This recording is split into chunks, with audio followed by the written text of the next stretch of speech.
ഇപ്പോൾ വന്നൊരു പ്രധാനപ്പെട്ട വാർത്തയിലേക്ക്. തിരുവനന്തപുരം വട്ടിയൂർക്കാവിൽ ഗർഭിണിയായ ദളിത് യുവതിയുടെ വീട് കയറി RSS ആക്രമണം. അഞ്ജലി, സഹോദരന്മാരായ അജിത്, അഭിജിത്ത് എന്നിവർക്കാണ് പരിക്കേറ്റത്. 20ഓളം പ്രവർത്തകരാണ് ആക്രമണത്തിന് പിന്നിൽ. വിവരങ്ങളുമായി അരുൺ സോളമനാണ് ചേരുന്നത്. അരുൺ, എന്തിനാണ് ഈ ആക്രമണം നടത്തിയത്? ഈ 20 പേർ ആരൊക്കെയാണ്?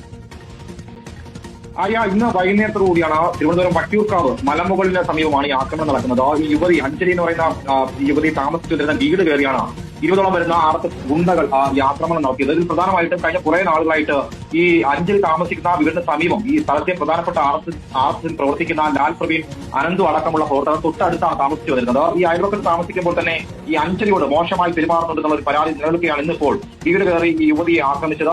ഈ അനന്തുവും അതുപോലെ തന്നെ ഈ കൂടെ ഉണ്ടായിരുന്ന ഈ അടക്കം 20ഓളം വരുന്ന സംഘം ചവിട്ടി എന്നുള്ളതാണ് നിലവിൽ ഈ പോലീസ് നൽകിയിരിക്കുന്ന പരാതി. 20 പേരുണ്ടെങ്കിലും 20,000 പേരുടെ കഴപ്പാണ് ഇവന്മാര് കാണിച്ചു കൂട്ടുന്നത്.